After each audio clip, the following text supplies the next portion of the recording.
તે મને સમજી શું રાખ્યો છે હે? થોડા સમય પહેલા ખોટું બોલીને તું પત્ની બનીને મારા ઘેર આવી ગઈ. હવે એ ખોટી વાતને સાચી બનાવવા નીકળી છે. તું આટલી ચીપ છે મને ખબર નહોતી. વિજય, બકવાસ બંધ કર. અરે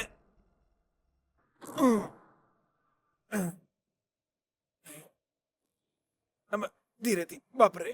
ઉફ. બેના બેના ભગવાનના મને તો કોઈ જ સમજણ નહીં પડી રહી હો બેના. ઓના ગીતાને ઓય આવવાનું ચમ કહ્યું હશે?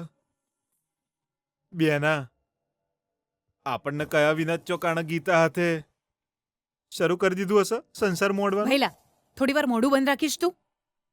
મારું માથું તો પહેલાથી જ ફાટી રહ્યું છે, એમાં તું ગમે તેમ બકબક કરીને મારું દિમાગ ખરાબ ના કરીશ. બેના મારી વાતોમાં એક જબરદસ્ત પોઈન્ટ સમજી.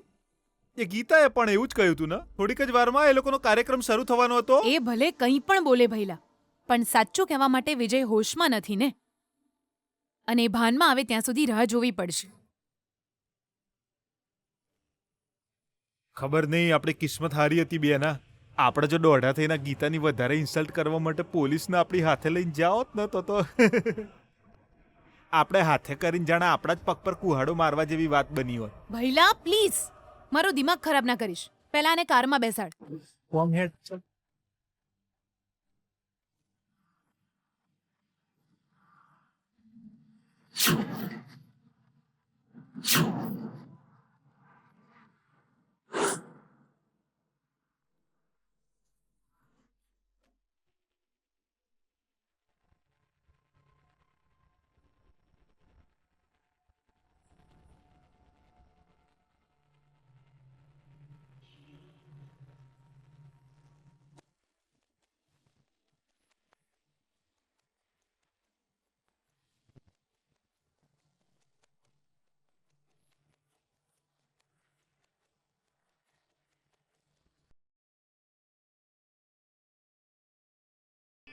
શું કહ્યું તે? વિજયને તું મારાથી ક્યારેય બચાવી નહીં શકે એવું જ કંઈક ને?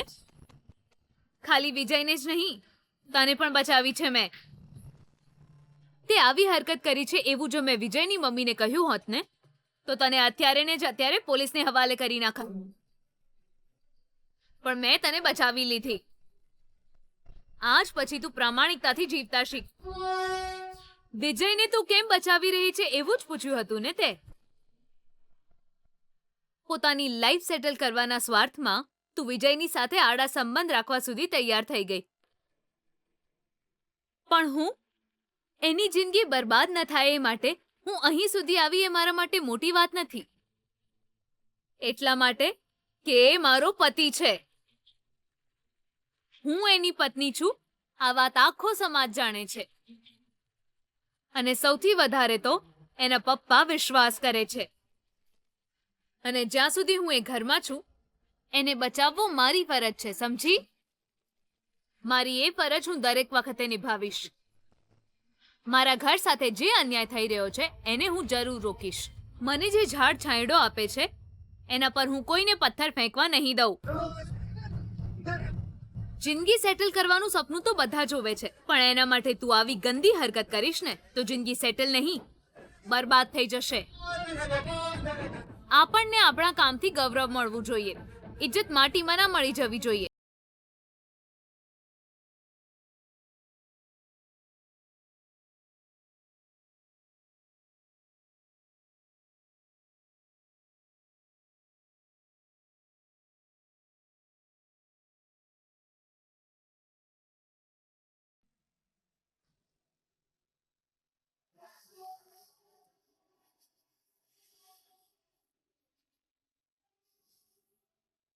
ભાભી, કિરણ, શ્રુતિ, ભાભી, અમને ખબર પડી કે તમે રાત્રે ઘરે નહોતા. ભાઈને શોધવા માટે ગયા હશો ને? કેમ ભાભી તમે આટલી તકલીફ ઉઠાવો છો? તમે ગમે તેટલા પ્રયાસ કરશો એ માણસ બદલાવાનો નથી. ભાઈની પાછળ તમે કેમ ખોટા હેરાન થાઓ છો? કિરણ, પથ્થર પથ્થર જ બની રહે તો લોકો એના પર પગ મૂકીને જતા રહે. જો એ પથ્થર કોતરીને એમાંથી મૂર્તિ બનાવીશું તો લોકો એને ભગવાન માનીને પૂજવા લાગશે. લોકોનો દ્રષ્ટિકોણ બદલવો હોય તો પછી આપણે પણ બદલવું જોઈએ. પણ પીડા તો તમને જ થઈ રહી છે ને ભાભી? મૂર્તિ બનાવતી વખતે હાથમાં નાની મોટી ઈજા તો થાય જ ને. એનાથી ડરીને બેસી જઈએ તો ક્યારેય મૂર્તિ બનશે જ નહીં શ્રુતિ. સાચું કહું તો ભાઈને બદલવો એ અશક્ય વાત છે ભાભી. આ લડાઈમાં તમને કંઈ થઈ જશે તો એ વિચારીને અમને ડર લાગે છે. મને ભલે ગમે તે થાય, આ ઘરમાં બદલાવ જરૂરી છે. વિજયને પોતાની ભૂલનો અહેસાસ થાય અને એ સુધરી જાય એ જરૂરી. રસ્તામાં ચાલતા નદી આવે તો એમાંથી તરીને તો બધા જઈ શકે છે, પણ એ જ નદી પર બ્રિજ તૈયાર કરવાનું કામ બધા લોકો નથી કરી શકતા. એ લોકો ખાસ હોય છે. મારા વખાણ કરાવવાની આદત મને છે નહીં, પણ ભૂલોને સુધારવાની પ્રેરણા આપતા રહીશું તો આવનારી મુશ્કેલીઓમાંથી આપણે બચી જ શકીશું. મેં જે વિચાર્યું છે એ હું જરૂર કરીશ કિરણ. એ મારી ફરજ પણ છે. ભાઈ સુધરી જાય તો અમને પણ આનંદ થશે ભાભી. તમે બંને એક થઈ જાઓ અને આનંદથી જીવો તો અમને પણ ગમશે ભાભી. તમે બંને એક થઈ જાઓ, અમે એવું જ ઈચ્છીએ છીએ.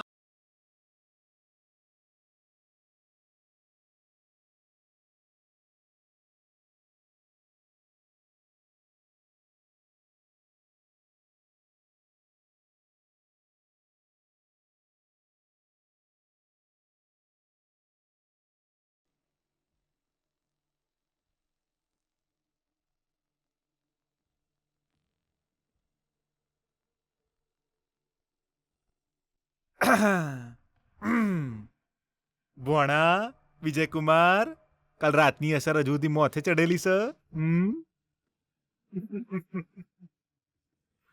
બોલાયા હોત તો અમે આવત ને પાર્ટીમાં. એકલા એકલા જાઓ છો ને પછી પીન ઘેર આવો છો. જોરદાર હો. ફૂટબોલ મેચ જીતવાની ખુશીમાં પાર્ટી કરી, બહુ સારું. અને પછી ઢેંચ્યું એ બરાબર છે, પણ એની કંપની ચમ લીધી હ? હો, એનું રહેવું તો જરૂરી હતું ને મામા. એના આવવાની ખુશીમાં તો પાર્ટી કરી હતી. એ ત્યાં હોત તો પીધા વિના જ નશો ચડી જાય. મેં આમ તો એ ત્યાં હતી એટલે થોડું વધારે પીધું, એટલે જ હજુ નશો નથી ઉતર્યો. કોક તો વળગી જ્યું છે ભોણા તને. કારણ કે જે એને તું નફરત કરતો તો એના એટલે વખોણ ચમ કરી દ્યો છે.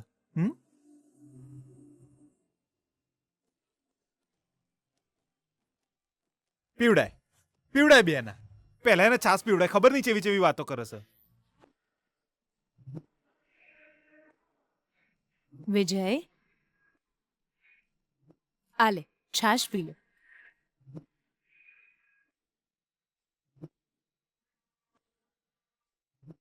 વિજય, તે પાર્ટી કરી એ ખોટું નથી. પાર્ટીમાં ડ્રિંક્સ કરવું પણ ખોટું નથી, પણ નશામાં ચૂર થઈ જવું એ ખોટું છે.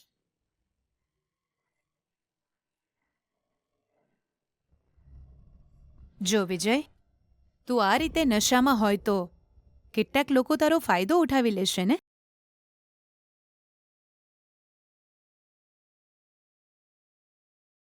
ફાયદો ઉઠાવશે એટલે કોણ મમ્મા?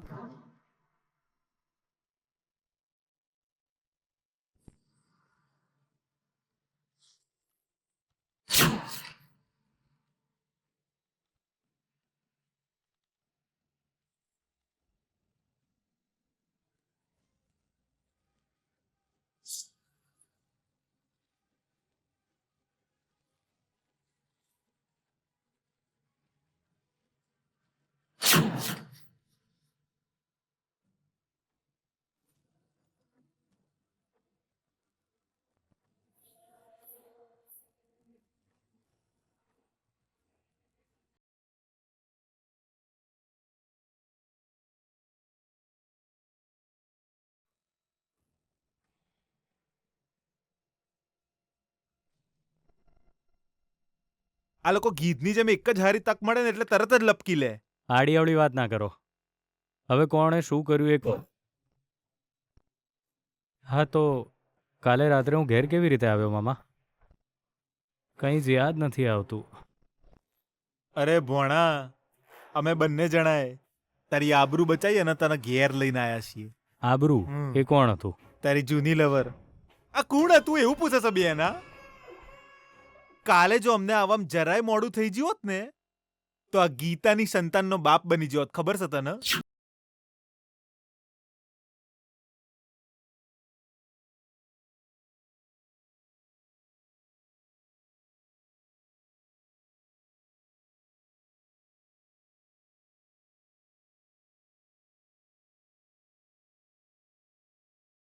હા ભોણા, જ્યારે તું પીને નશામાં ધૂત પડેલો ને ત્યારે એ છોડીએ પોતાનો ઈરાદો પૂરો કરવાનો પ્લાન ઘડેલો ગીતાએ.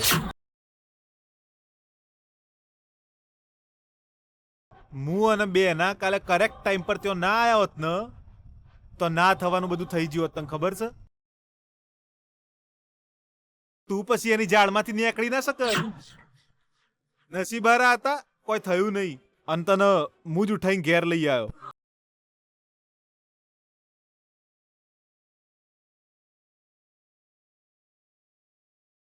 મમ્મા, મામા જે કહી રહ્યા છે સાચું છે?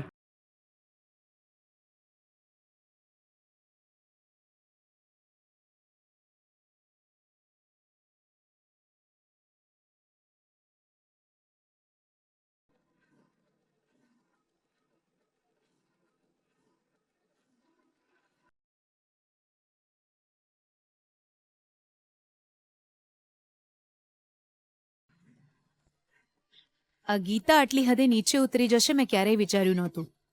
અમને એના પર શંકા હતી એટલે અમે એનો પીછો કર્યો. ત્યાં જોયું તો તારી જ જિંદગી બરબાદ કરવાની હતી એ ગીતા. છી.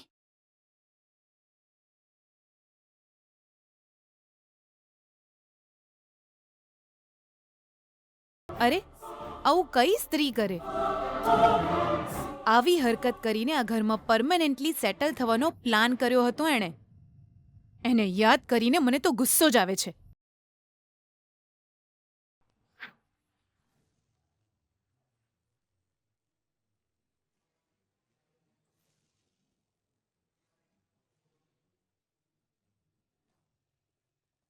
વિજય, તું ક્યાં જઈ રહ્યો છે?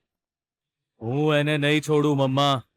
જો આટલું બધું થયા પછી પણ હું એને છોડી દઈશ ને તો મારી જ નજરમાંથી હું ઉતરી જઈશ. આજે એની વાર્તા ખતમ કરી નાખીશ.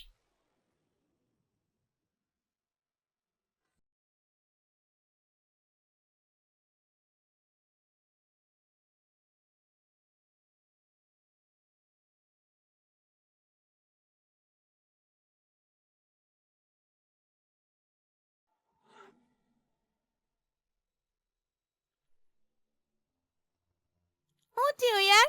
આ ગીતા હજી કોલેજ ન થાવી. આ વિજયના ઘરવાળાને હેરાન તો નહીં કરતા હોય ને? જરૂર એવું કહેતા હશે કે તું ફૂટબોલમાં હારી ચૂકી છે, પ્રેસિડેન્ટશિપ છોડી ચૂકી છે. એટલું બહુ છે ગીતાને હેરાન કરવા માટે. હા, આજ પછી એ વિજય આપણી ગીતાને કઈ રીતે હેરાન કરશે તો ભગવાન જ જાણે. અને પાછી ઓલી અભિમાની સોનું ચીટિંગ કરીને જીતી ગઈ અને પાસે કેવી ઉછળતી હતી. એ દેવ્યા, આપણે લોકો એનું કંઈ કરી ન હકીએ હે? આપણે શું કરીએ યાર? એ વિજય પ્રેસિડેન્ટશિપના અસ્ત્રથી મારશે તો એ સોનુને બીજા કોઈ અસ્ત્રની જરૂર નહીં પડે. મન ફાવે એને મારશે. હવે આપણી ગીતાનો ખરાબ સમય શરૂ થયો છે. ખાલી ગીતાનો જ નહીં યાર, આપણો પણ શરૂ થઈ ગયો છે. હવે નવી નવી મુશ્કેલીઓથી બચવું પડશે. તો હું આપણી કોલેજમાં શાંતિ રહે એ સપનું ખાલી સપનું જ રહેશે?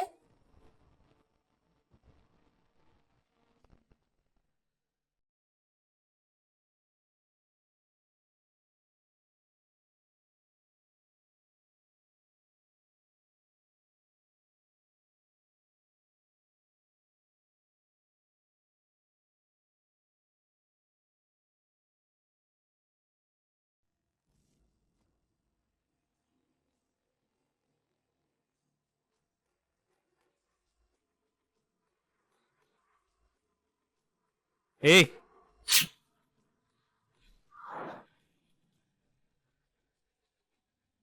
તે મને સમજી શું રાખ્યો છે હે?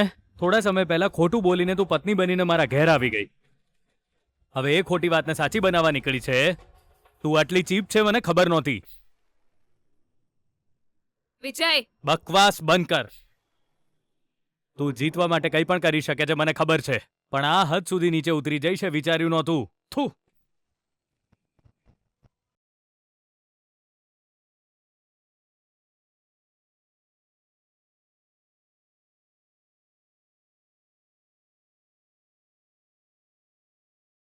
બેના મને ખબર નહીં ચમ આપણને ડાયાબિટીસ થઈ જવાનો હોય ભવિષ્યમાં એવું લાગી રહ્યું છે. તને કેમ એવું લાગી રહ્યું છે? તો બીજું હું કહું બેના રોજ રોજ આટલા બધા ગુડ ન્યૂઝ સાંભળવા મળશે તો પછી આટલી બધી મીઠાઈએ ખાવી પડશે. આજે તો આપણા વિજયની સ્પીડ જોઈને મને લાગે છે એ ગીતા જ્યાં ઊભી હશે ત્યાં એના પર જ કાર ચડાવી દેવાનો. આજે જે પણ થાય એ નહીં બચવાની. આપણે જે આગ લગાડી છે ને લાગે છે એ ગીતા માટે મોત બની જશે. અરે એના મોતના સમાચાર આપણા કોણ સુધી પહોંચી જશે એટલે આપણી અંબા મીઠાઈ પર મીઠાઈ બનાવીને ખવડાયા જ કરશે. ખવડાવશે એટલે મોઢામાં ઠૂસી દેશે એવું નહીં. મીઠાઈ બનાવીને આમ ટેબલ પર મેલી દેશે અને આપણે ખાઈ લઈશું. અરે બેના આટલી બધી મીઠાઈ પર મીઠાઈ ખાઈશું પછી આપણને ડાયાબિટીસ થશે કે નહીં બોલતો? ગીતાને મારીને ભગાડી દઈશું અને પછી એ ડાયાબિટીસની બીમારી આપણા માટે કંઈ મોટી વાત નથી. એ પણ પોઈન્ટ છે. ગીતા નોમની ભૂતળીને ભગાડી દઈએ પછી ડાયાબિટીસ એ આપણા માટે મોટી વાત ના કહેવાય. અંબાને કહું છું હો મીઠાઈ બનાવવા માટે. ભઈલા ઉતાવળમાં ઉલ્લુરામ જેવી વાતો ના કર. પહેલા આનંદને એન્જોય કરતા શીખી જા.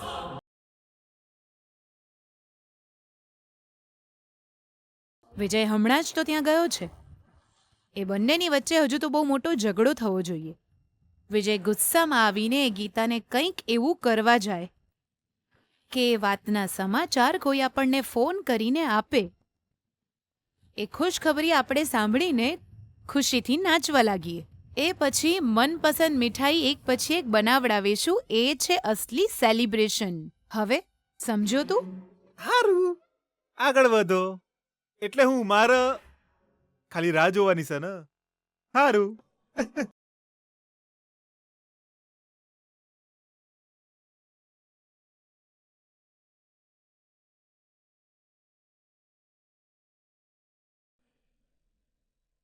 તું કઈ વાત કરી રહ્યો છે વિજય? કંઈ જ ખબર નથી તને? કંઈ જ ખબર નથી હે ને? તારા હિસાબે તો શર્માવા જેવું તે કોઈ જ કામ કર્યું નથી એવું જ કે છે ને? તો સાંભળ હવે, તે જે વાહિયાત હરકત કરી છે એને તું મારા જ મોઢે સાંભળવા માંગે છે ને? તો કહું છું હું તને, હું નશામાં ધૂત હતો ત્યારે તું સંબંધ બાંધવા માંગતી હતી મારી સાથે. કેવી સ્ત્રી છે તું?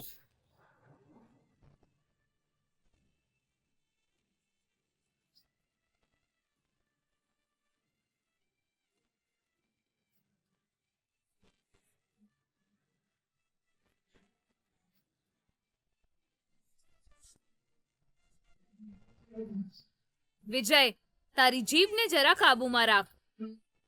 બેભાન અવસ્થામાં પડેલા માણસને સત્યની શું જાણકારી હોય? એ સમયે મેં બહુ જ ઈમાનદારીથી સિચ્યુએશન સંભાળી છે. તું ઈમાનદાર છે એમ? કયા સમયે કેવી વાતો કરીશ તો લોકો તને દેવી સમજશે ખબર છે તને? સામે ઊભા રહીને લડવામાં તને ડર લાગે છે કે શું? એટલે જ ઝાડ ફેંકીને મને ફસાવવા માંગે છે તું? બહુ થયું, ચૂપ રે વિજય. સાંભળી રહી છું એટલે તું બકવાસ વાતો ન કર. આજે મેં તને જાળમાં નથી ફસાવ્યો, તને જાળમાં ફસાતા બચાવ્યો છે.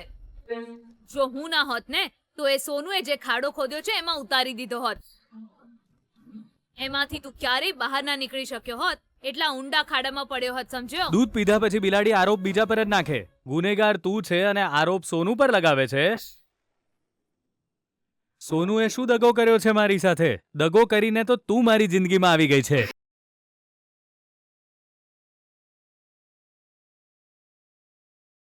સાચું કહ્યું, હું ખોટું બોલીને જ તારી પત્ની બની છું. એ તને મારી દગાબાજી લાગશે પણ એનાથી તારી જિંદગી બરબાદ નહીં થાય. જે દિવસે તું પ્રેસ સામે આપણા વચ્ચે કંઈ જ નથી થયું એવું કહી દઈશ એ દિવસે હું તારી જિંદગીમાંથી જતી રહીશ. પણ એ સોનુ તારી જિંદગીમાંથી જવા માટે નથી આવી, તારા પર રાજ કરવા આવી છે, તારી જિંદગીને બરબાદ કરવા આવી છે.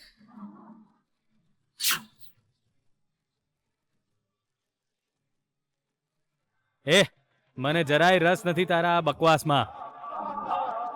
બની શકે તો સત્યને સ્વીકાર. આખરે તું સોનુના ઘરમાં કેમ આવી? સોનુને ત્યાંથી ભગાડીને તું તારું ષડયંત્ર પૂરું કરવા માંગતી હતી ને? સોનુને મેં ક્યાંય ભગાડી નહોતી. એ તારી સાથે શારીરિક સંબંધ બનાવવા માંગતી હતી.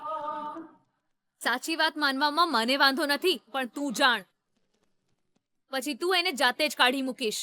ના ગીતા, બચવાનો રસ્તો ના શોધીશ. હું જ્યારે સાચા રસ્તે ઊભી હોઉં તો બચવાનો રસ્તો કેમ શોધું વિજય? તને રસ્તેથી કોણે ભટકાવ્યો એ તું જાતે જ વિચાર.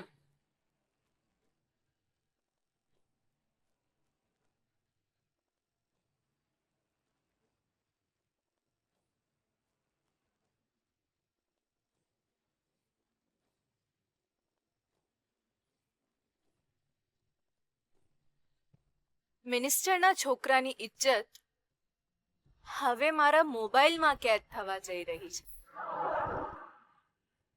તારા નસીબને હું મારા હાથે બદલી નાખીશ.